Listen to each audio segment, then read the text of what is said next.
ನಮಸ್ಕಾರ ವಿದ್ಯಾರ್ಥಿಗಳೇ, ನಿಮಗೆ ಪ್ರಿಸೆಂಟ್ ಕ್ಲಾಸಿಗೆ ಸುಸ್ವಾಗತ. ಸೊ ನಾನು ನಿಮ್ಮ ಗಣಿತ ಶಿಕ್ಷಕ ಅಜಿತ್. ನಾವು ನಿನ್ನೆಯ ತರಗತಿಯಲ್ಲಿ ಏನು ಮಾತಾಡ್ತಾ ಇದ್ವಿ, ಅಭ್ಯಾಸ 4.2 ಪೂರ್ತಿ ಇದನ್ನು ಮಾಡಿದ್ವಿ. ನಾವು ಏನು ಅಭ್ಯಾಸವನ್ನು ಮುಗಿಸಿವಿ. ನಾನು ನಿಮಗೆ ಮನೆ ಕೆಲಸ ಅಂತೇಳಿ ಏನು ಮಾಡಿದ್ದೆ ಹೇಳಿದ್ದೆ, ಅದನ್ನು ಪುನರಾವರ್ತನೆ ಮಾಡಿರಿ ಅಂತೇಳಿ. ನೀವು ಮಾಡಿರ್ತೀರಿ ಅಲ್ವಾ? ಮಾಡಿಲ್ಲ ಅಂದರೂ ಮಾಡಿರಿ, ಇನ್ನು ಟೈಮ್ ಇದೆ. ನಿಮ್ಮ ಪರೀಕ್ಷೆ ಹತ್ರ ಬರ್ತಾ ಇರ್ತದೆ. ಈಗ ಯಾವುದಾದ್ರೂ ಒಂದು ಟೆಸ್ಟ್ ಅಂತ ಇರ್ತದೆ, ಅರ್ಧ ವಾರ್ಷಿಕ ಪರೀಕ್ಷೆ ಬರ್ತದೆ. ಹೀಗಾಗಿ ನೀವು ಪುನರಾವರ್ತನೆ ಮಾಡ್ತಾನೆ ಇರಬೇಕು, ಅದನ್ನು ಬಿಡಬೇಡ್ರಿ. ಅವತ್ತಿನ ಅಭ್ಯಾಸವನ್ನು ಅವತ್ತೇ ಮುಗಿಸೋಂಗೆ ಪ್ರಯತ್ನ ಮಾಡಿ. ಸೊ ಇವು ನಾವು 6 ಲೆಕ್ಕಗಳನ್ನು ಮಾಡಿದ್ವಿ. ನಿಮಗೆಲ್ಲ ಅರ್ಥವಾಗಿದೆ ಅಂತ ತಿಳ್ಕೊಂಡಿದ್ದೀರಿ. ಸೊ ಇದರಿಂದ ನಾವು ಮುಂದಿನ ಇದಕ್ಕೆ ಹೋಗೋಣಂತೆ, ವಿಷಯಕ್ಕೆ. ಏನಪ್ಪ ಅಂದರೆ ಮೂಲಗಳ ಸ್ವಭಾವ. ಈಗ ವರ್ಗ ಸಮೀಕರಣಗಳ ಮೂಲಗಳು ಹೆಂಗಿರ್ತವೆ ಅಂತ. ಸೊ ಅದು ಮೂಲಗಳು ಇದು ವಾಸ್ತವ ಇರ್ಬೋದು, ಒಂದೇ ಇರ್ಬೋದು, ಅಥವಾ ವಾಸ್ತವ ಇಲ್ಲದೇ ಇರ್ಬೋದು. ಅದನ್ನು ನಾವು ಹೆಂಗೆ ನಿರ್ಧಾರ ಮಾಡಬೇಕು, ಮೊದಲೇ ನಿರ್ಧಾರ ಮಾಡಬೇಕು. ನಾವೆಲ್ಲ ಅದನ್ನು ಲೆಕ್ಕ ಮಾಡಿಂದ ಕೊನೆಗೆ ಕಂಡುಹಿಡಿಯೋದಲ್ಲ. ಅದನ್ನೇ ನಾವೇನು ಮಾಡೋದು, ಮೊದಲೇ ಕಂಡುಹಿಡಿಬೇಕು. ಹೆಂಗೆ ಕಂಡುಹಿಡಿಯೋದಂದರೆ, ನಾವು ಈಗ ಇದು ನೋಡಿ, ಇದು ನಮ್ಮ ಆದರ್ಶ ರೂಪ ax² + bx + c = 0. ಇದನ್ನು ನಾವು ಒಂದು ಏನು ಸೂತ್ರದ ಮುಖಾಂತರ ಕಂಡುಹಿಡಿಬೋದು. ಇದು ನಿಮಗೆ ಗೊತ್ತಿರ್ಬೋದು, ಮೂಲಗಳ ಸ್ವಭಾವ. ಮೂಲಗಳ ಸ್ವಭಾವ. ಈಗ ಇದು ನಮ್ಮ ಆದರ್ಶ ರೂಪ. ಇದನ್ನು ನಾವು ಅಪವರ್ತನ ಮಾಡಲಾರ್ದೇ ಕಂಡುಹಿಡಿಬೋದು. ಹೆಂಗಂದರೆ ಈ ಸೂತ್ರವನ್ನು ನಾವು ಉಪಯೋಗಿಸಬೇಕು. -b ± ವರ್ಗಮೂಲ b² - 4ac ಭಾಗಲಬ್ಧ 2a. ಈ b² - 4ac ಏನಿದೆಯಲ್ಲ, ಇದಕ್ಕೆ ನಾವು ಶೋಧಕ ಅಂತ ಹೇಳ್ತೀವಿ. ಏನಂತೀವಿ ಇದಕ್ಕೆ? ಶೋಧಕ. ಅಂದರೆ ಅದು ಶೋಧಿಸ್ತದೆ ನಮಗೆ, ಅದೇ ನಿರ್ಧರಿಸೋದು. ಶೋಧಕ ಯಾವುದು? b² - 4ac. ಇದಕ್ಕೆ ಇಲ್ಲಿದೆಯಲ್ಲ, ಅದಕ್ಕೆ ಏನಂತೀವಿ ನಾವು? ಶೋಧಕ ಅಂತ ಹೇಳ್ತೀವಿ. ಆ ಶೋಧಕದ ಮೇಲೆ ನಾವು ನಿರ್ಧಾರ ಮಾಡ್ಬೋದು ಅದರ ಸ್ವಭಾವವನ್ನು. ಹೆಂಗಂದರೆ ಒಂದನೇದ್ದು ಈಗ ನೋಡಿ, b² - 4ac 0ಗಿಂತ ದೊಡ್ಡದಾದರೆ, ಒಂದನೇದೇನಪ್ಪ ಅಂದರೆ, ಒಂದನೆಯ ಸಂದರ್ಭ b² - 4ac 0ಗಿಂತ ದೊಡ್ಡದಾದರೆ, 0ಗಿಂತ ದೊಡ್ಡದಂದರೆ ಧನ ಬೆಲೆ ಇತ್ತಂದರೆ, ಅವಾಗ ಏನಾಗುತ್ತೆ ಅಂದರೆ ವರ್ಗ ಮೂಲಗಳು ಹೆಂಗಿರ್ತವೆ? ಮೂಲಗಳು ವಾಸ್ತವವಾಗಿದ್ದು, ವಾಸ್ತವ ಸಂಖ್ಯೆ ಇರ್ತವೆ, ವಾಸ್ತವ ಮತ್ತು ಭಿನ್ನವಾಗಿರ್ತವೆ.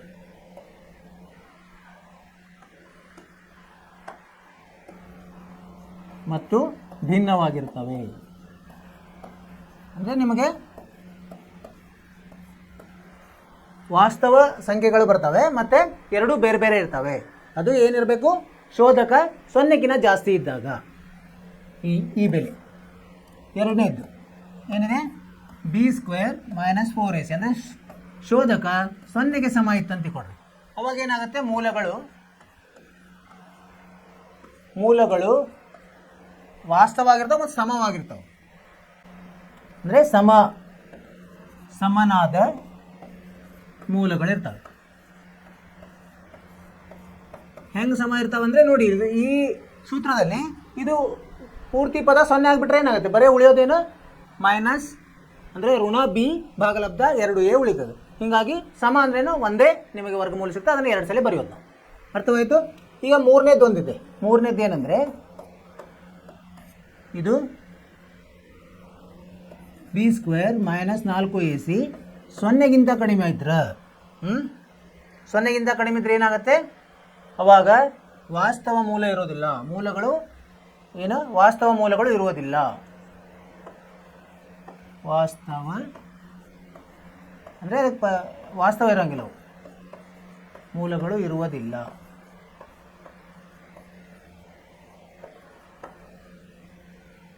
ಯಾವುದೇ ವಾಸ್ತವ ಮೂಲಗಳು ಇರುವುದಿಲ್ಲ. ಏನಾದರೂ 3 ಸಂದರ್ಭಗಳು. ಒಂದರಲ್ಲಿ 0ಗಿಂತ ಜಾಸ್ತಿ ಇದ್ದರೆ ಶೋಧಕ, ಎಲ್ಲವೂ ಶೋಧಕ ಸಂಬಂಧ ಇದೆ. ಇದು ಶೋಧಕ, ಇದು ಶೋಧಕ ಮತ್ತು ಇದು ಶೋಧಕ. ಶೋಧಕವು 0ಗಿಂತ ಜಾಸ್ತಿ ಇದ್ದರೆ 2 ವಾಸ್ತವ ಮೂಲಗಳು ಭಿನ್ನವಾಗಿರ್ತವೆ. ಮತ್ತು ಶೋಧಕ 0 ಇತ್ತಂದರೆ 2 ಮೂಲಗಳು ಸಮವಾಗಿ ಸಿಗ್ತವೆ. ಮತ್ತು 0ಗಿಂತ ಕಡಿಮೆ ಇದ್ದರೆ ಅದಕ್ಕೆ ಯಾವುದೇ ವಾಸ್ತವ ಮೂಲ ಇರೋದಿಲ್ಲ. ಇದನ್ನು ನಾವು ತಿಳ್ಕೋಬೇಕು. ಅರ್ಥವಾಯಿತು?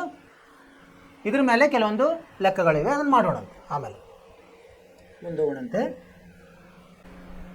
ಇದಕ್ಕೇನಂತೀವಿ ನಾವು ಶೋಧಕ ಅಂತ ಹೇಳ್ತಾರೆ. ಸೊ ನಿಮಗೆ ಒಂದು ಅಂಕದ ಪ್ರಶ್ನೆಯಲ್ಲಿ ಕೇಳ್ಬೋದು, ವರ್ಗ ಸಮೀಕರಣದ ಶೋಧಕ ಯಾವುದು? ಅವಾಗ ನೀವು ಇದನ್ನು ಬರೀಬೇಕು. ಏನು ವರ್ಗಮೂಲ ಬರೆಯಂಗಿಲ್ಲ, ಬರೀ ಬಿ ವರ್ಗ ಮೈನಸ್ 4ac ಅಂತ ಬರಿಬೇಕು, ಅದು ಶೋಧಕ. ಇಲ್ಲಿದೆ ನೋಡಿ, ಇದನ್ನು ನೀವು ಬರ್ಕೊಳ್ಳಿ. ಬಿ ಸ್ಕ್ವೇರ್ ಮೈನಸ್ 4ac 0ಗಿಂತ ಜಾಸ್ತಿ ಆದರೆ ಎರಡು ಭಿನ್ನವಾದ ವಾಸ್ತವ ಮೂಲಗಳನ್ನು ಹೊಂದಿರುತ್ತದೆ. ಆಮೇಲೆ ಬಿ ಸ್ಕ್ವೇರ್ ಮೈನಸ್ 4ac 0ಗೆ ಸಮ ಆದರೆ ಏನಾಗುತ್ತೆ? ಎರಡು ಸಮನಾದ ವಾಸ್ತವ ಮೂಲಗಳು ಇರ್ತವೆ. ವಾಸ್ತವ ಮೂಲ ಇರ್ತವೆ, ಎರಡೂ ಒಂದೇ ಇರ್ತದೆ. ಆಮೇಲೆ ಬಿ ಸ್ಕ್ವೇರ್ ಮೈನಸ್ 4ac 0ಗಿಂತ ಕಡಿಮೆ ಇದ್ರೆ ಏನಾಗ್ತದೆ? ಅವಾಗ ಇವಕ್ಕೆ ಯಾವುದೇ ವಾಸ್ತವ ಮೂಲ ಇರುವುದಿಲ್ಲ. ಇವು ಮೂರು. ಸೊ ಇಲ್ಲಿ ಕೆಲವೊಂದು ಉದಾಹರಣೆ ಇದೆ, ಅದನ್ನು ಮಾಡೋಣ. ಉದಾಹರಣೆ 7. ಏನು ಹೇಳ್ತಾರೆ? ಒಂದು ಸಮೀಕರಣ ಕೊಟ್ಟಿದ್ದಾರೆ ಅಲ್ಲಿ, 2x² ಮೈನಸ್ 4x ಸಂಕಲನ 3 ಸಮ 0. ಈಗ ನಾವು ಏನು ಮಾಡ್ಬೇಕು? ಈಗ ಅವ್ರೇನು ಕೇಳಿದ್ದಾರೆ? ಈ ವರ್ಗ ಸಮೀಕರಣದ ಶೋಧಕವನ್ನು ಕಂಡುಹಿಡಿಯಿರಿ. ಶೋಧಕ ಕಂಡುಹಿಡಿಬೇಕು ಮತ್ತು ಅದರ ಸ್ವಭಾವ ಹೇಳಬೇಕು, ಮೂಲಗಳ ಸ್ವಭಾವ ಹೇಳಬೇಕು. ಸೊ ಅವಾಗ ಏನು ಮಾಡ್ಬೇಕು? ನಾವು ಮೊದಲ ಸಹಗುಣಕ ಬರ್ಕೋಬೇಕಲ್ವಾ? ABC ಅಂದ್ರೇನು? ಸಹಗುಣಕಗಳು. ಸೊ ಮೊದಲು ಸಹಗುಣಕ ಬರ್ಕೋಬೇಕು. ಸಹಗುಣಕಗಳು ಆದರ್ಶ ರೂಪದಲ್ಲಿರೋದು ಸಹಗುಣಕಗಳನ್ನು ಬರ್ಕೋಬೇಕು. ಏನಿದೆ? ಎ ಎಷ್ಟಿದೆ? 2 ಇದೆ ಅಲ್ವಾ? ಬಿ ಎಷ್ಟಿದೆ? ಋಣ 4. ಸಿ ಎಷ್ಟಿದೆ? ಧನ 3. ಹಿಂಗೆ ಬರ್ಕೊಂಡು ಆಮೇಲೆ ನಾವು ಶೋಧಕವನ್ನು ಕಂಡುಹಿಡಿಬೇಕು. ಶೋಧಕ ಏನು? ಸೂತ್ರ ಬಿ ಸ್ಕ್ವೇರ್ ಮೈನಸ್ 4ac. ಇದರಲ್ಲಿ ಆದೇಶಿಸೋಣ. ಬಿ ಅಂದ್ರೇನು? ಋಣ 4 ವರ್ಗ ಮೈನಸ್ 4 ಗುಂಡ್ಲೆ ಎ ಎಷ್ಟು? 2, ಸಿ ಎಷ್ಟು? 3. ಇದನ್ನು ಬಿಡಿಸಿದಾಗ ಮೈನಸ್ 4ರ ವರ್ಗ ಎಷ್ಟು ಬರ್ತದೆ?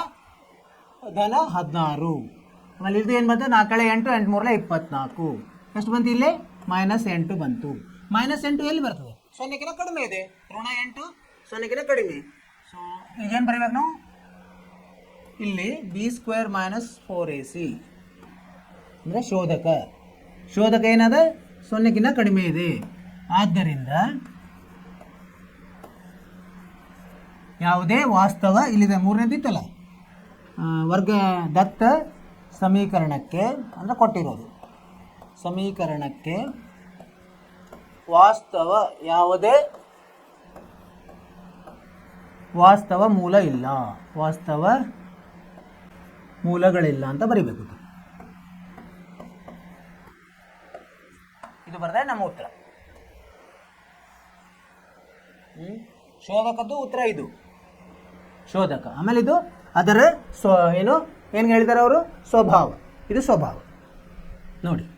ದತ್ತ ಸಮೀಕರಣವು ವಾಸ್ತವ ಮೂಲಗಳನ್ನು ಹೊಂದಿಲ್ಲ, ಈ ಥರ ಉತ್ತರ ಬರೀಬೇಕು. ಅರ್ಥವಾಯಿತು? ಏನು ಮಾಡಬೇಕು? ಮೊದಲು ಅವರು ವರ್ಗ ಸಮೀಕರಣ ಕೊಟ್ಟಿರ್ತಾರಲ್ಲ, ಅದರ ಏನು ತಗೋಬೇಕು? ನಾವು ಸಹಗುಣಕಗಳನ್ನು ಬರ್ಕೋಬೇಕು. ಆಮೇಲೆ ಶೋಧಕದ ಸೂತ್ರದಲ್ಲಿ ಅದನ್ನು ಆದೇಶಿಸಬೇಕು. ಶೋಧಕದ ಸೂತ್ರ ಏನು? B square minus 4ac. So ಅದರಲ್ಲಿ ನೀವು ಅದನ್ನು ಆದೇಶಿಸಿದಾಗ ಏನು ಬರ್ತದೆ ನಿಮಗೆ? ಶೋಧಕದ ಉತ್ತರ ಬರ್ತದೆ. ಆಮೇಲೆ ಅದನ್ನು ನಾವು ಏನು ಮಾಡಬೇಕು? ಇದನ್ನು ಹೊಂದಾಣಿಕೆ ಮಾಡಬೇಕು. ಬಿ ಸ್ಕ್ವೇರ್ ಶೋಧಕವು 0ಗಿಂತ ಜಾಸ್ತಿ ಇದೆಯೋ, 0 ಆಗಿದೆಯೋ ಅಥವಾ 0ಗಿಂತ ಕಡಿಮೆ ಆಗಿದೆಯೋ, ಸೊ ಅದರ ಮೇಲೆ ನಾವು ಇಲ್ಲಿ ನಿರ್ಧಾರ ಮಾಡಬೇಕು. ಇದು 0ಗಿಂತ ಕಡಿಮೆ ಇರೋದ್ರಿಂದ ಇದಕ್ಕೆ ಯಾವುದೇ ವಾಸ್ತವ ಮೂಲಗಳಿಲ್ಲ. ಅರ್ಥವಾಯಿತು ವಿದ್ಯಾರ್ಥಿಗಳೇ? ಮುಂದಿನ ಕೋಣಂತೆ ಮುಂದಿನ ಉದಾಹರಣೆ 18. ಉದಾಹರಣೆ 8 ಏನಿದೆ? ಅದು 13 ಮೀಟರ್ ವ್ಯಾಸವುಳ್ಳ, ವ್ಯಾಸ ಅಂದರೆ ಗೊತ್ತಲ್ಲ ನಮಗೆ, ವ್ಯಾಸವುಳ್ಳ ಒಂದು ವೃತ್ತಾಕಾರದ ಉದ್ಯಾನವನದ ಅಂಚಿನ ಒಂದು ಬಿಂದುವಿನಲ್ಲಿ ಒಂದು ಲೋಹದ ಕಂಬವನ್ನು ನಿಲ್ಲಿಸಬೇಕಾಗಿದೆ. ತ್ರಿಜ್ಯದ 2 ಪಟ್ಟಿಗೆ ವ್ಯಾಸ ಅಂತ. ಅದರ ಒಂದು ವ್ಯಾಸವು ಎ ಬಿಯ ಅಂತ್ಯಬಿಂದುಗಳಾದ ಎ ಮತ್ತು ಬಿಗಳಲ್ಲಿ 2 ದ್ವಾರಗಳಿವೆ. ಈ ದ್ವಾರಗಳಿಂದ ಆ ಲೋಹದ ಕಂಬಕ್ಕೆ ಇರುವ ದೂರಗಳ ವ್ಯತ್ಯಾಸವು 7 ಮೀಟರ್ ಆಗಿರುವಂತೆ ಕಂಬವನ್ನು ನಿಲ್ಲಿಸಲು ಸಾಧ್ಯವೇ? ಹೌದು ಎಂದಾದರೆ ಕಂಬವು ಆ 2 ದ್ವಾರಗಳಿಂದ ಎಷ್ಟು ದೂರವಿದೆ ಅಂತ ಕೇಳ್ತಾರೆ. ಏನಂತ ಹೇಳ್ತಾರೆ? 13 ಮೀಟರ್ ವ್ಯಾಸ. ಇಲ್ಲಿ ನೋಡಿ, ಇದೊಂದು ವೃತ್ತಾಕಾರದ ಉದ್ಯಾನವನ, ಇದು ವ್ಯಾಸ ಎ ಬಿ, ವ್ಯಾಸ 13 ಮೀಟರ್ ಇದೆ. ಇಲ್ಲೇನು ಮಾಡ್ತಾರೆ? ಒಂದು ಅಂಚಿನ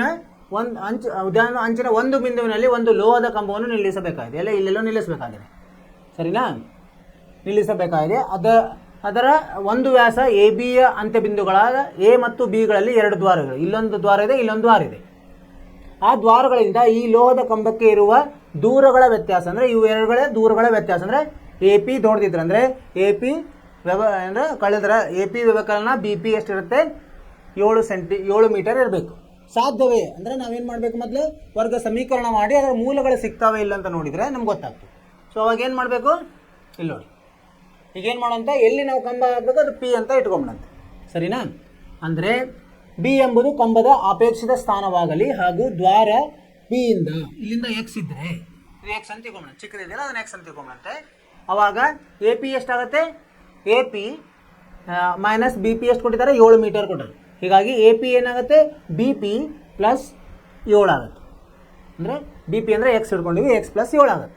ಈಗ ನಾವೇನು ಅದು ಲಂಬಕೋನ ತ್ರಿಕೋನ ಇರೋದ್ರಿಂದ ಏನು ಮಾಡ್ಬೋದು, ನಾವು ಪೈಥಾಗೋರಸ್ ಪ್ರಮೇಯ ಇಲ್ಲಿ ನಾವು ಹಾಕ್ಬೋದು. ಇಲ್ಲಿ ಏನು ಹೇಳ್ತದೆ, ಕರ್ಣದ ವರ್ಗವು ಇನ್ನು 2 ಬಾಹುಗಳ ವರ್ಗದ ಮೊತ್ತಕ್ಕೆ ಸಮ ಇರ್ತದೆ.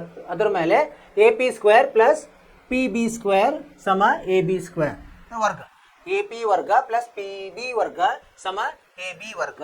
ಇಲ್ಲಿ ಅದನ್ನು ಹಾಕಿದಾಗ ಅವು ಏನು ನಾವು ತಿಳ್ಕೊಂಡಿದ್ವಲ್ಲ, ಎ ಪಿ ಅಂದರೆ ಏನು ಬಂದಿದೆ ನಮ್ಮದು ಎಕ್ಸ್ ಸಂಕಲನ 7 ಬಂದಿದೆ, ಪಿ ಬಿ ಅನ್ನು ಎಕ್ಸ್ ಅಂತ ತಿಳ್ಕೊಂಡಿದ್ವಿ, ಎ ಬಿ ಕೊಟ್ಟಿದ್ದಾರೆ ಅವರು ವ್ಯಾಸ 13, ಅವನ್ನೆಲ್ಲ ಹಾಕಿದಾಗ ನಮಗೊಂದು ಸಮೀಕರಣ ಸಿಕ್ತು. ಏನು, X square plus 7x X square plus 7x ಋಣ 60 ಸಮ 0, ಇದೊಂದು ಸಿಕ್ತು ನಮಗೆ ಅಲ್ವಾ.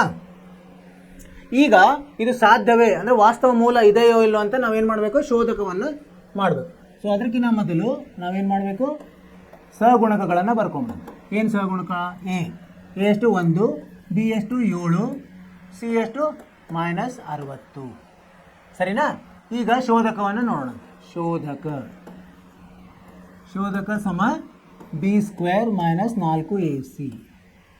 ಬಿ ಎಷ್ಟಿದೆ, 7 ಇದೆ, 7 ಸ್ಕ್ವೇರ್ ಮೈನಸ್ 4 ಗುಂಡ್ಲೆ ಎ ಎಷ್ಟಿದೆ 1, ಸಿ ಎಷ್ಟಿದೆ -60.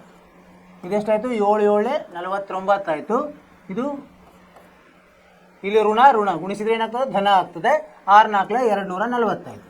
ಇದನ್ನು ಕೂಡಿಸಿದ್ರೆ ಎಷ್ಟಾಯಿತು, 9 8 289 ಧನ ಆಯಿತು. ಸೊ ಇದೇನಾಯ್ತು, ಈಗ 0ಕ್ಕಿಂತ ಜಾಸ್ತಿ ಇದೆಯಲ್ಲ, ಇದು 0ಕ್ಕಿಂತ ಜಾಸ್ತಿ ಇದ್ದರೆ ಇದು ಸಾಧ್ಯವಿದೆ ಅಂತ ಬರೀಬೇಕು.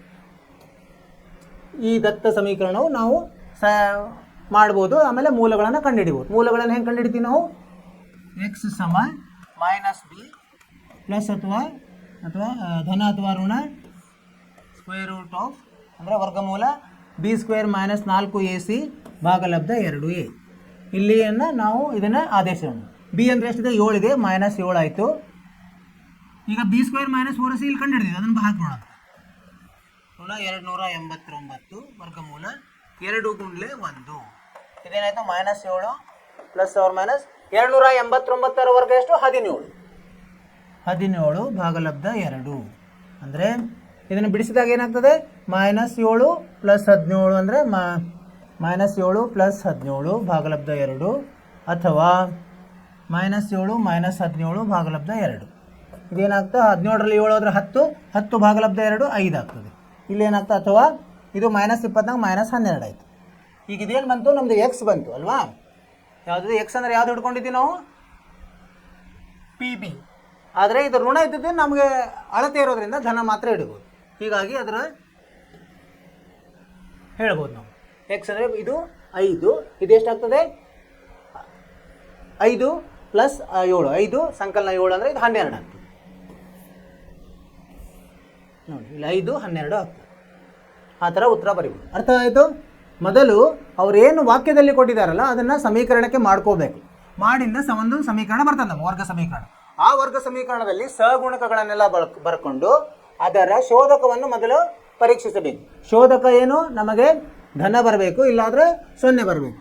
ಧನ ಬಂದರೆ ಅದಕ್ಕೆ ವಾಸ್ತವ ಮೂಲಗಳಿದೆ, ಅಂದರೆ ಅದು ಒಂದು ಧನ ಒಂದು ಋಣ ಆಗಿರ್ಬೋದು, ಅಥವಾ 2 ಋಣ ಆಗಿರ್ಬೋದು, 2 ಧನ ಆಗಿರ್ಬೋದು. ಅದರ ಮೇಲೆ ನಾವು ನಿರ್ಧಾರ ಮಾಡ್ಬೋದು. ಆದರೆ ಅದೇನಾದರೂ 0ಗಿಂತ ಕಡಿಮೆ ಬಂತಂದರೆ ಇದಕ್ಕೆ ಪರಿಹಾರವಿಲ್ಲ, ಅಂದರೆ ಇದಕ್ಕೆ ವಾಸ್ತವ ಮೂಲಗಳಿಲ್ಲ ಅಂತ ಬರೆದು ಬಿಡು, ಅಲ್ಲಿಗೆ ಮುಗೀತು ನಮ್ಮ ಲೆಕ್ಕ. ಈಗ ಇಲ್ಲೇನಾಯಿತು, 0ಗಿಂತ ಜಾಸ್ತಿ ಇದೆ ಇದು ಯಾವುದು, ಶೋಧಕ. ಹೀಗಾಗಿ ಮುಂದೆ ನಾವು ಏನು ಚರಾಕ್ಷರ ಎಕ್ಸ್ ಅನ್ನು ಕಂಡುಹಿಡಿದು ಅದೆಷ್ಟು ಬಂತು, 2 ಮೂಲಗಳು ಬಂತು. ಒಂದು ಧನ 5, ಇನ್ನೊಂದು ಋಣ 12. ಋಣ 12 ನಮಗೆ ಬೇಡ, ಯಾಕಂದರೆ ಅಳತೆಗಳು ಋಣದಲ್ಲಿ ಇರೋದಿಲ್ಲ. ಧನ ತಗೊಳ್ಳೋದು, ಧನ 5 ತೊಗೊಂಡು ಇನ್ನೊಂದು ಭಾವವನ್ನು ಕಂಡುಹಿಡಿದು. ನಿಮಗೆ ಅರ್ಥವಾಯ್ತು ಅಂತ ತಿಳ್ಕೊಂಡಿದ್ದೀನಿ. ನೀವು ಅದನ್ನು ಮತ್ತೊಮ್ಮೆ ನೀವು ಸ್ವಂತದಲ್ಲಿ ಮಾಡಿ. ಮುಂದೆ ಹೋಗೋಣಂತೆ 9ನೇ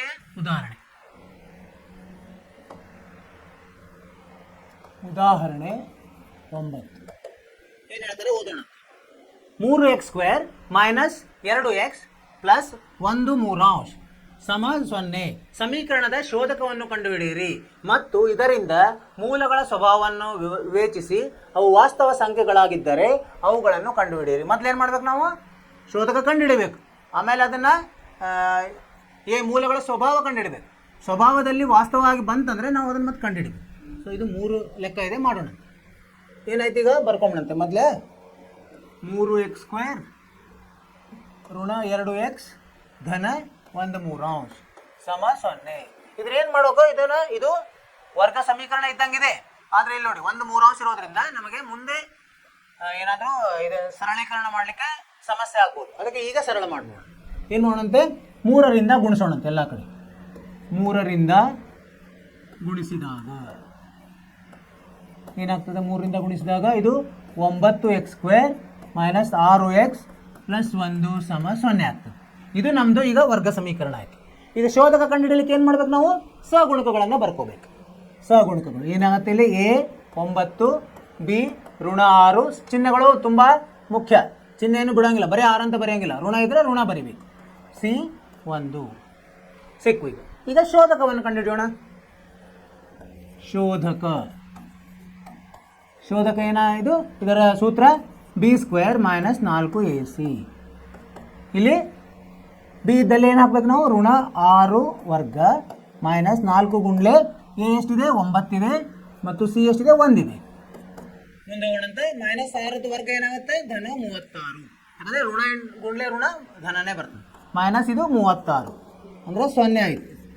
ಶೋಧಕ 0 ಬಂದರೆ ಏನಾಗ್ತದೆ ಇದು, ಸೊ ಏನಿರುತ್ತೆ, ಸಮ ಮೂಲಗಳು ಹೆಂಗಿದ್ದಾವೆ, ಮೂಲಗಳು ಸಮವಾಗಿವೆ ಮತ್ತು ವಾಸ್ತವ ಸಮ ಮತ್ತು ವಾಸ್ತವ ಸಮನೂ ಇವೆ ವಾಸ್ತವನೂ ಇದೆ ಅಂತ ನಾವು ನಿರ್ಧಾರ ಮಾಡ್ಬೋದು. ಈಗೇನು ಮಾಡೋದು, ನಾವು ಕಂಡುಹಿಡಿಬೋದು.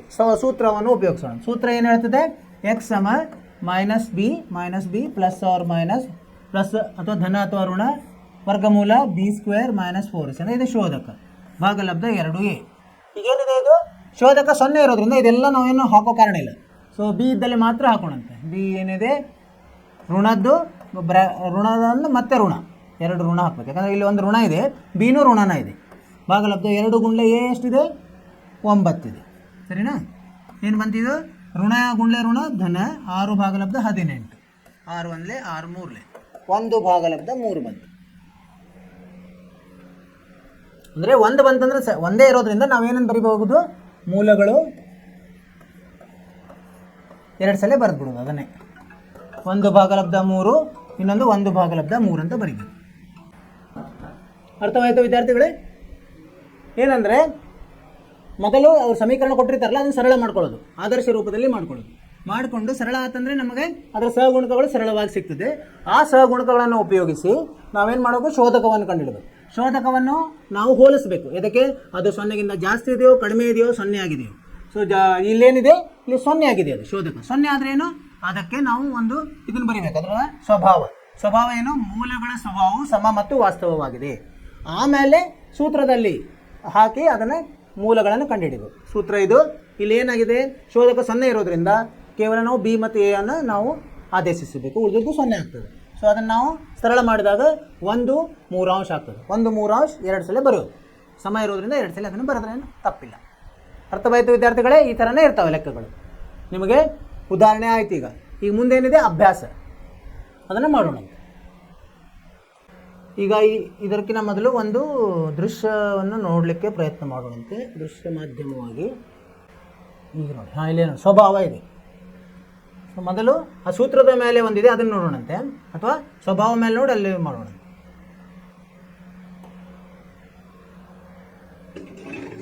ಸ್ವಭಾವ, ಮೂಲಗಳ ಸ್ವಭಾವ ಬಗ್ಗೆ.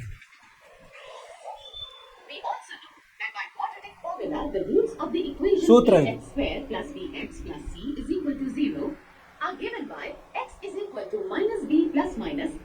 ಋಣ ಬಿ ಧನ ಅಥವಾ ಋಣ ವರ್ಗಮೂಲ B square minus 4ac by 2a. ಸ್ವಭಾವ ಹೆಂಗಿರ್ತದೆ?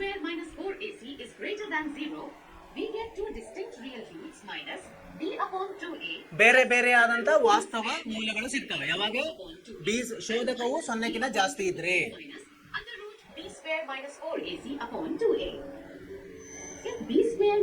ಸೊನ್ನೆಗೆ ಸಮ ಇದ್ರೆ, ಶೋಧಕವು 0ಗೆ ಸಮ ಇದ್ರೆ ಏನಾಗ್ತದೆ?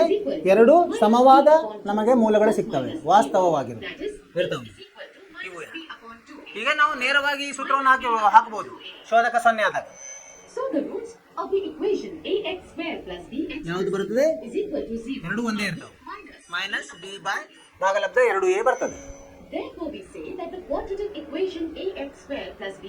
ಇಲ್ಲಿ ಎರಡು ಸಮವಾದ ವಾಸ್ತವ ಮೂಲಗಳಿವೆ ಅಂತ ಹೇಳ್ಬೋದು ನಾವು ಎರಡನೇ ಸಂದರ್ಭದಲ್ಲಿ. ಮೂರನೇ ಸಂದರ್ಭ 0ಗಿಂತ ಕಡಿಮೆ ಇದ್ದಾಗ ಅಂದ್ರೆ ಋಣ ಬಂದಾಗ ಶೋಧಕ, ಅವಾಗ ಏನ್ ಮಾಡ್ಬೇಕು?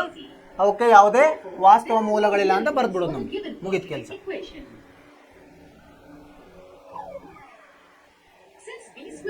ಅದಕ್ಕೆ ಇಂಗ್ಲಿಷ್ನಲ್ಲಿ ನಾವು ಶೋಧಕ ಅಂತೇಳಿ ಇಂಗ್ಲಿಷ್ನಲ್ಲಿ ಏನಂತಾರೆ? ಡಿಟರ್ಮಿನೆಂಟ್ ಅಂತ ಹೇಳ್ತಾರೆ. ಡಿಸ್ಕ್ರಿಮಿನೆಂಟ್ ಅಂತ ಹೇಳ್ತಾರೆ. ಶೋಧಕ ಅಂತ ಹೇಳ್ತೀವಿ ನಾವು ಕನ್ನಡದಲ್ಲಿ. ax² + bx + c = 0 ಯಾವಾಗಿರ್ತದೆ? ಬೇರೆ ಬೇರೆದು 0ಕ್ಕಿಂತ ಜಾಸ್ತಿ ಇದ್ದಾಗ, ಶೋಧಕವು 0ಕ್ಕಿಂತ ಜಾಸ್ತಿ ಇದ್ದಾಗ ಎರಡು ಬೇರೆ ಬೇರೆ ಮೂಲಗಳು. 0 ಇದ್ದಾಗ ಎರಡು ಸಮ, 0ಕ್ಕಿಂತ ಕಡಿಮೆ ಇದ್ರೆ ಅಂದ್ರೆ ಋಣ ಇರ್ತದೆ ಶೋಧಕ, ಅವಾಗ ಅದಕ್ಕೆ ವಾಸ್ತವ ಮೂಲಗಳಿಲ್ಲ. ಇದು ಸಾರಾಂಶ. ಇಲ್ಲೊಂದಿಷ್ಟು ಉದಾಹರಣೆ ಇದೆ ನೋಡೋಣ. ಈಗ ನಾವು ಇದ್ರ ಬಗ್ಗೆ ಮಾತಾಡಿದ್ವಲ್ಲ, ಒಂದು ಕಂಬವನ್ನು ರಚಿಸಬೇಕಿಲ್ಲ ಸರ್, ವೃತ್ತಾಕಾರದ ಇದರಲ್ಲಿ ಜಾಗದಲ್ಲಿ ಇಲ್ಲಿಂದ ಇಲ್ಲಿಗೆ ಎಷ್ಟಿದೆ? 13 ಕೊಟ್ಟಿದ್ದಾರೆ. ಸೊ ಇವೆರಡರದ ವ್ಯತ್ಯಾಸ 7 ಮೀಟರ್ ಇರ್ಲಿಕ್ಕೆ ಸಾಧ್ಯ ಅಂತ ನಾವು ನಿರ್ಧರಿಸಬೇಕು. ಇಲ್ಲಿ ಹಾಕಿದ್ದಾರೆ ನಾವು ಡಯಾಗ್ರಾಮ್ ಅಂದ್ರೆ ಚಿತ್ರ ಹಾಕೊಂಡ್ಬಿಟ್ರೆ ನಿಮಗೆ ಲೆಕ್ಕವನ್ನು ಸರಳವಾಗಿ ಮಾಡಬಹುದು. ಇದು ಕೊಟ್ಟಿದ್ದಾರೆ ಎಷ್ಟು? 13 ಇಲ್ಲಿಗೆ.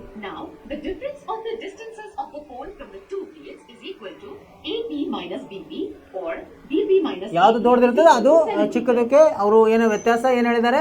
7 ಮೀಟರ್ ಅಂತ ಹೇಳಿದ್ದಾರೆ. ಅದನ್ನು ಉಪಯೋಗಿಸಿ ನಾವು ಒಂದೇ ಚರಾಕ್ಷರದಲ್ಲಿ ಎರಡರದ್ದು ಇದನ್ನು ಬರ್ಕೋಬಹುದು ಬೆಲೆಯನ್ನು ಚರಾಕ್ಷರ. ಇಲ್ಲಿ ಏನಾಗುತ್ತೆ? ನಾವು PB ಅನ್ನು x ಅಂತ ಹೇಳ್ಕೊಂಡ್ವಿ, ಹೀಗಾಗಿ AP ಏನಾಗುತ್ತೆ? x + 7 ಆಗುತ್ತೆ. ಯಾಕಂದ್ರೆ ಅದ್ರ ನಡುವೆ ನಾವು ವ್ಯತ್ಯಾಸ 7 ಅಂತ ಹೇಳಿದ್ವಿ. ಸೊ ಇದು 7 ಜಾಸ್ತಿ ಇರ್ತದೆ ಅಂತ. ಈಗ ನಾವು ಇದರಲ್ಲಿ ಬರೋಣ. ಏನು? ಪೈಥಾಗೋರಸ್ ಹಾಕಿದ್ರೆ ಯಾಕಂದ್ರೆ ಲಂಬಕೋನ ತ್ರಿಕೋನ ಇರೋದ್ರಿಂದ ಪೈಥಾಗೋರಸ್ ಅನ್ನು ಉಪಯೋಗಿಸಿ ನಿಯಮಗಳು. ಇದು ಇಲ್ಲಿ ನಾವು ಅದನ್ನ ಸರಳ ಮಾಡಿದಾಗ ನಮಗೇನ್ ಬರ್ತದೆ? ಇಲ್ಲಿ ಒಂದು ಸಮೀಕರಣ ಬರ್ತದೆ, ವರ್ಗ ಸಮೀಕರಣ. ಯಾವುದು ಬಂತು? ಇದು ಆದರ್ಶ ರೂಪದಲ್ಲಿ x² + 7x - 60 = 0. ಈಗ ನಾವು ಇದು ಇದೆ ಇಲ್ಲ, ಇದರ ಮೂಲಗಳು ವಾಸ್ತವ ಇದೆ ಇಲ್ಲ ಅಂತ ಇದನ್ನ ಪರೀಕ್ಷಿಸಲಿಕ್ಕೆ ಏನ್ ಮಾಡ್ತೀವಿ? ಶೋಧಕವನ್ನು ಪರೀಕ್ಷಿಸ್ತೀವಿ. ಇಲ್ಲಿ ಸಹಗುಣಕಗಳನ್ನು ಬರ್ಕೋಬೇಕಾಗ್ತದೆ.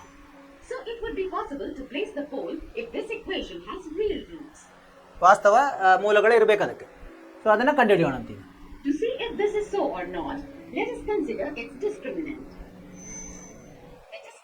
ಏನಿದೆ ಇಲ್ಲಿ? ABC ಬರ್ಕೋಬೇಕು ನಾವು ಸಹಗುಣಕಗಳು.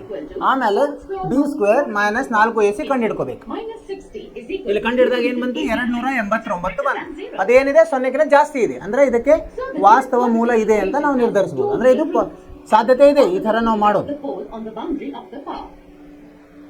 ಸಾಧ್ಯತೆ ಇದೆ ಅಂತ ನಾವು ನಿರ್ಧಾರ ಮಾಡಬಹುದು.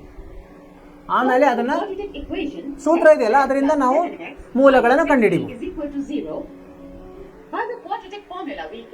ಸೂತ್ರ ನೆನಪಿಟ್ಕೋಬೇಕು. ಸೂತ್ರ ಏನು? x - b ಪ್ಲಸ್ ಅಥವಾ ಮೈನಸ್ ವರ್ಗಮೂಲ B² - 4ac / 2a. ಅದರಲ್ಲಿ ನಾವು ಬೆಲೆಗಳನ್ನು ಹಾಕಿದಾಗ ನಮಗೆ ಇವು ಬಂತು. ಅವನ್ನ ಬಿಡಿಸಿದಾಗ ಒಂದು 5 ಬಂತು, ಇನ್ನೊಂದು ಋಣ 12 ಬಂತು. ಡಿಸ್ಟೆನ್ಸ್ ಇರೋದ್ರಿಂದ ಅಂದ್ರೆ ಅದು ಏನಿದೆ ಅಳತೆಗಳು ಇರೋದ್ರಿಂದ ಋಣ ಇರ್ಲಿಕ್ಕೆ ಸಾಧ್ಯ ಇಲ್ಲ. ಅದಕ್ಕೆ ಇದನ್ನ ಬಿಟ್ಟು ಬಿಡೋಣ. ಋಣ 12 5 ತಗೊಂಡು ನಾವು ಎರಡು ಬಾವುಗಳ ಅಳತೆಗಳನ್ನು ಕಂಡುಹಿಡಿಯಬಹುದು.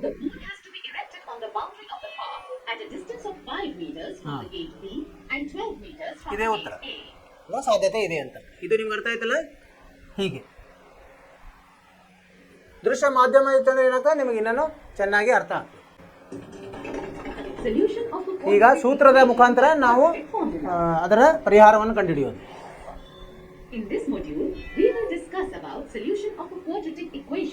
ಸೂತ್ರವನ್ನು ಈಗ ಸ್ವಭಾವ ನೋಡಿದ್ವಿ. ಈಗ ಆ ಸೂತ್ರದನ್ನು ಹೇಗೆ ಹೇಗೆ ನಾವು ಉಪಯೋಗಿಸ್ಬೇಕಂತ. ಆದರ್ಶ ರೂಪ ಏನಿದೆ, ax² + bx + c = 0. a 0ಗೆ ಸಮ ಇರಬಾರ್ದು.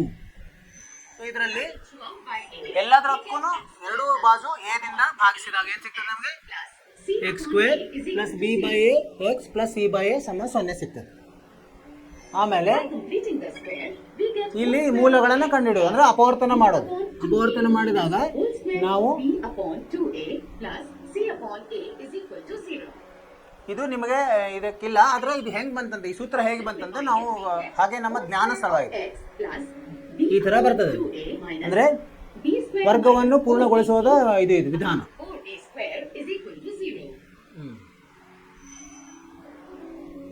ಈಗ ಇದು ಈ ಕಡೆ ಹೋಗ್ತದೆ ಅಲ್ವಾ. ಈ ಋಣ ಇದನ್ನ ಬಲಗಡೆ ತಗೊಂಡೋದ್ರೆ ಧನ ಆಗ್ತದೆ. ಇದು 1. ಸೊ ಈಗ ಸ್ಕ್ವೇರ್ ಎರಡು ಕಡೆ ವರ್ಗ ಇದೆ, ಅದನ್ನ ನಾವೇನ್ ಮಾಡೋದು,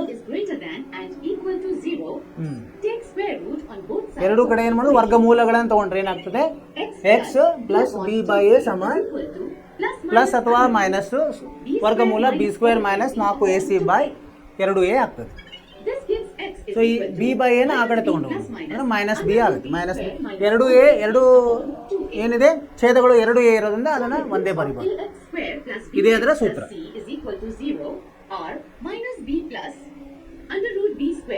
ಈ ಸೂತ್ರ ಹೇಗೆ ಬಂತಂತ ತಿಳಿಯೋದು.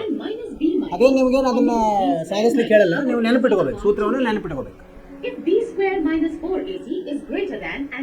ನಾವು ಅದರ ಸ್ವಭಾವವನ್ನು ಕಲಿದ್ವಲ್ಲ, ಈಗ ಮತ್ತೊಮ್ಮೆ ಹೇಳ್ತದೆ.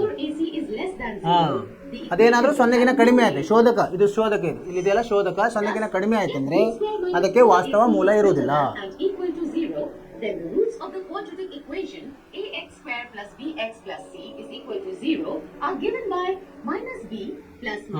ಅದು 0 ಅಥವಾ 0ಗಿನ ಜಾಸ್ತಿ ಇದ್ರೆ ಮಾತ್ರ ನಾವು ಮೂಲಗಳು ಹೇಳಬಹುದು. ಇದು ಸೂತ್ರವನ್ನು ಉಪಯೋಗಿಸಬಹುದು. ವರ್ಗ ಸೂತ್ರ, ವರ್ಗ ಸಮೀಕರಣ, ವರ್ಗ ಮೂಲ ಸೂತ್ರ. ಒಂದು ಉದಾಹರಣೆಯೊಂದಿಗೆ ಅಂದ್ರೆ ಕಾನ್ಸೆಕ್ಯೂಟಿವ್ ಅಂದ್ರೆ ಒಂದಾದ್ಮೇಲೆ ಒಂದು ಬರುವ ಧನ ಪೂರ್ಣಾಂಕಗಳ ಮೊತ್ತವು 290 ಇದೆ, ಅವನ್ನ ಕಂಡುಹಿಡಿಯಿರಿ ಅಂತ ಹೇಳ್ತಾರೆ. ಪಾಸಿಟಿವ್ ಅಂದ್ರೇನು, ಧನ. According to the question, x² plus whole square of x plus 2 is equal to 290. ಇಲ್ಲಿ ತಪ್ಪಾಗಿದೆ. ಪಾಯಿಂಟ್ ಏನಾಗಿದೆ, ವರ್ಗಗಳು, ಅವುಗಳ ವರ್ಗಗಳ ಮೊತ್ತ ಅಂತಿದೆ. ವರ್ಗಗಳ ಮೊತ್ತ ಅಂತ ಬರೀಬೇಕಾದ್ರೆ ಲೆಕ್ಕದಲ್ಲಿ ತಪ್ಪಿದೆ. ಹೀಗಾಗಿ x² plus x plus 2 square = 290. ಅದನ್ನ ನಾವು ಸರಳ ಮಾಡಿದಾಗ ಏನ್ ಬರ್ತದೆ, ಇಲ್ಲಿ ಒಂದು ವರ್ಗ ಸಮೀಕರಣ ಬರ್ತದೆ. ಏನು, x² plus 2x minus 143 = 0 ಇದು ಬರ್ತದೆ. ಇದು ಒಂದು ಆದರ್ಶ ರೂಪದಲ್ಲಿ ಇದೆ, ಏನು ವರ್ಗ ಸಮೀಕರಣ. ಈಗ ಇದು ಇದರದ್ದು ನಾವು ಏನು ಕಂಡುಹಿಡಿಯೋಣಂತೆ, ಇದರ ಸ್ವಭಾವ. ಇಲ್ಲಿ a ಏನಾಗ್ತದೆ 1, b 2, c ಋಣ 143. ಈಗ ಶೋಧಕದಲ್ಲಿ ಹಾಕೋಣ ಅಥವಾ ನೇರವಾಗಿ ಹಾಕಿ ಅಲ್ಲಿ ಇದನ್ನು ಮಾಡಬಹುದು. ನಾವು ಈ ಸೂತ್ರದಲ್ಲಿ ನಾವೇನು ಕಂಡುಹಿಡಬೇಕಾದ್ರೆ ಮೂಲಗಳನ್ನು ಕಂಡುಹಿಡಬೇಕು.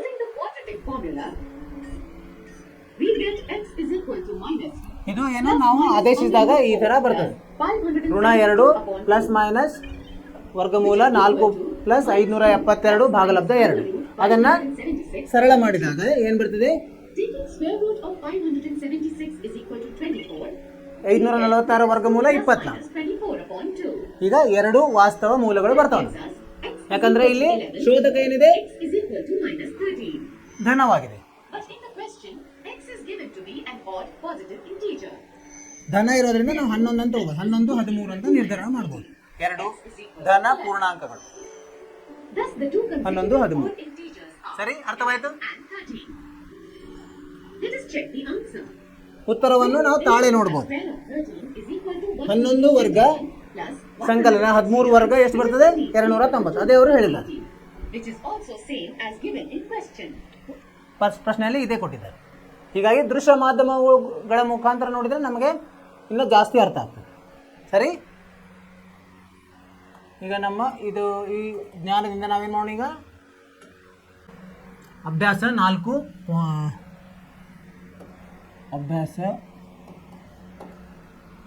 4.3 ಇಲ್ಲಿ ಒಂದೇ ಲೆಕ್ಕ ಏನು ಹೇಳ್ತಾರೆ, ಒಂದನೇ ಮುಖ್ಯ ಪ್ರಶ್ನೆ, ಕೆಳಗಿನ ವರ್ಗ ಸಮೀಕರಣಗಳ ಮೂಲಗಳ ಸ್ವಭಾವವನ್ನು ವಿವೇಚಿಸಿ, ಅಂದರೆ ಅದನ್ನು ಪರೀಕ್ಷಿಸಿ. ಅವು ವಾಸ್ತವ ಮೂಲಗಳಾಗಿದ್ದರೆ ಅಂದರೆ ಮೊದಲು ನಾವು ಶೋಧಕವನ್ನು ಕಂಡುಹಿಡಿಬೇಕು. ಶೋಧಕದಿಂದ ಇದೆಲ್ಲ ನಾವು ನಿರ್ಧರಿಸಬೇಕು. ಅವಾಗ ಅವು ವಾಸ್ತವ ಇದ್ದರೆ ಮಾತ್ರ ಅದನ್ನು ಮುಂದುವರಿದ್ರಿ ಅಂತ ಹೇಳಿದ್ದಾರೆ. ಒಂದನೇ ಮುಖ್ಯ ಪ್ರಶ್ನೆಯಲ್ಲಿ ಒಂದನೇ ಏನು ಕೊಟ್ಟಿದ್ದಾರೆ, ಸಮೀಕರಣ 2x² ಋಣ 3x ಧನ 5 ಸಮ 0. ಸರಿನಾ?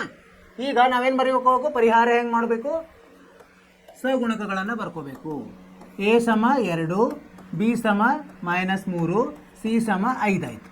ಈಗ ಶೋಧಕವನ್ನು ಮೊದಲು ನೋಡೋಣ. ಶೋಧಕ ಹೆಂಗೆ ಕಂಡುಹಿಡಿತೀವಿ ನಾವು, ಶೋಧಕ ಸಮ b² -4ac. b ಎಷ್ಟು ಕೊಟ್ಟಿದ್ದಾರೆ, -3 ಕೊಟ್ಟಿದ್ದಾರೆ, ಅದರ ವರ್ಗ -4 ಗುಂಡ್ಲೆ a ಎಷ್ಟಿದೆ 2, c ಎಷ್ಟಿದೆ 5. ಎಷ್ಟು ಬರ್ತದೆ ಇದು, ಋಣ 3ರ ವರ್ಗ ಎಷ್ಟಿರ್ತದೆ, ಧನ 9. ಋಣ 4 2 8, 8 5 40. ಅಂದರೆ ಏನು ಬಂತು, ಋಣ 31 ಬಂತು. ಇದೇನಿದೆ, 0ಕ್ಕಿಂತ ಕಡಿಮೆ ಆಗಿದೆ. ಶೋಧಕ ಏನಾಯ್ತು, ಈಗ ನಮ್ಮದು 0ಕ್ಕಿಂತ ಕಡಿಮೆ ಆಯಿತು. ಅಂದರೆ ಏನಂತ ಉತ್ತರ ಬರೀಬೇಕು ನಾವು, ದತ್ತ ಸಮೀಕರಣಕ್ಕೆ ವಾಸ್ತವ ಮೂಲ ಇಲ್ಲ, ವಾಸ್ತವ ಮೂಲಗಳಿಲ್ಲ ಅಂತ ಬರೀಬೇಕು. ಯಾಕಂದರೆ 0ಕ್ಕಿಂತ ಕಡಿಮೆ ಇದೆ, ಹೀಗಾಗಿ ಅದಕ್ಕೆ ಮೂಲ ಇಲ್ಲ, ಮುಂದುವರಿಯೋ ಕಾರಣ ಇಲ್ಲ. ಇದು ಇಷ್ಟೇ ಉತ್ತರ. ಏನು ಮಾಡಬೇಕು, ಅವರು ಸಮೀಕರಣ ಕೊಟ್ಟಾಗ ಅದರ ಸಗುಣಕಗಳನ್ನು ಬರ್ಕೊಂಡು ಶೋಧಕವನ್ನು ಕಂಡುಹಿಡಬೇಕು. ಮೊದಲು ಶೋಧಕವು 0 ಆಗಿದೆಯೋ, 0ಕ್ಕಿಂತ ಜಾಸ್ತಿ ಇದೆಯೋ, 0ಕ್ಕಿಂತ ಕಡಿಮೆ ಇದೆಯೋ ಅದನ್ನು ನೋಡಿ ನಾವು ನಿರ್ಧಾರ ಬರೀಬೇಕು. 0 ಅಥವಾ 0ಕ್ಕಿಂತ ಜಾಸ್ತಿ ಇದ್ದರೆ ನಾವು ಕಂಡುಹಿಡಿಬೇಕು. ಇದು ಒಂದನೆಯ ಪ್ರಶ್ನೆ. ಎರಡನೇದಕ್ಕೆ ಹೋಗೋಣ. ಎರಡನೇದು ಏನು ಹೇಳ್ತಾರೆ ಅವರು, 3x² ಸಮೀಕರಣ 3x² ಋಣ 4 ವರ್ಗಮೂಲ 3x ಧನ 4 ಸಮ 0. ಇದು ನಾವು ಮೊದಲೇದೊಂದು ವಿಧಾನ ನೋಡಿದ್ವಲ್ಲ, ಮಧ್ಯದವನ್ನು ಬಿಡಿಸಿ ಅದರ ಥರನೂ ಮಾಡ್ಬೋದು. ಆದರೆ ಇದು ಇನ್ನೊಂದು ಇದು ವಿಧಾನ.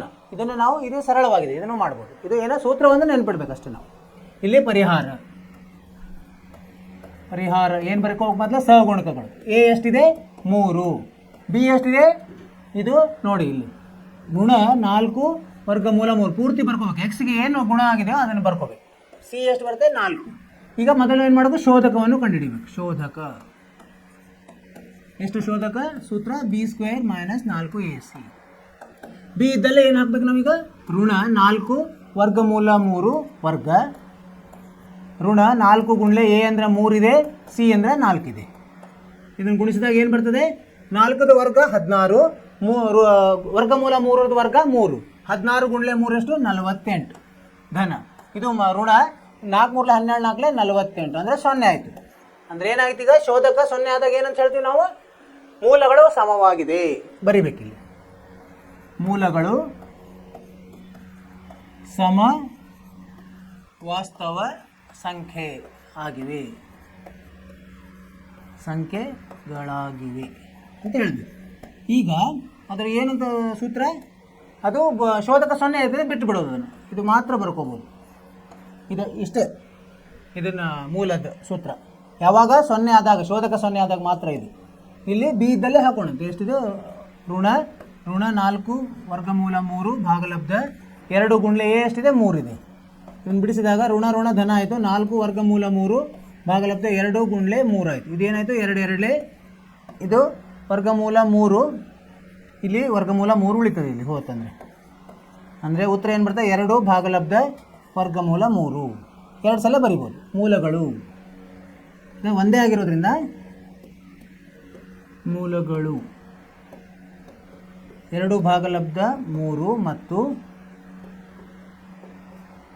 2 ಭಾಗಲಬ್ಧ ವರ್ಗಮೂಲ 3. ಇದೇ ಉತ್ತರ. ಅರ್ಥವಾಯಿತು? ಅದೇ ಥರ ಮೂರನೇದು ಮಾಡೋಣ.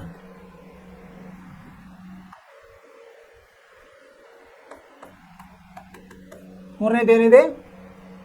ಸಮೀಕರಣ 2x² ಋಣ 6x ಧನ 3 ಸಮ 0. ಮೊದಲು ಇದಕ್ಕೆ ಪರಿಹಾರ ಹೆಂಗೆ ಮಾಡೋದು? ಶೋಧಕಗಳನ್ನು ಬರ್ಕೋಬೇಕು. ಶೋಧಕ ಏನು? a ಸಮ 2, b ಸಮ ಋಣ 6, c ಸಮ 3. ಸರಿ, ಈಗ ಶೋಧಕವನ್ನು ಕಂಡುಹಿಡ್ಕೋಬೇಕು. ಮೊದಲು ಶೋಧಕ b² - 4ac. b ಅಂದರೆ ಎಷ್ಟಿದೆ? ಋಣ 6 ವರ್ಗ ಋಣ 4 ಗುಂಡ್ಲೆ 2 ಗುಂಡ್ಲೆ 3. ಇದೆಷ್ಟಾಯಿತು? ಋಣ 6ರ ವರ್ಗ ಎಷ್ಟು? 36. ಆಮೇಲೆ ಋಣ 4 2 8 8 3 24 ಅಂದರೆ 12. 12 ಏನಿದೆ? 0ಕ್ಕಿಂತ ಜಾಸ್ತಿ ಇದೆ. ಹೀಗಾಗಿ ಮೂಲಗಳೇನು ಸ್ವಭಾವ ಹೆಂಗಿರ್ತದೆ? ಮೂಲಗಳು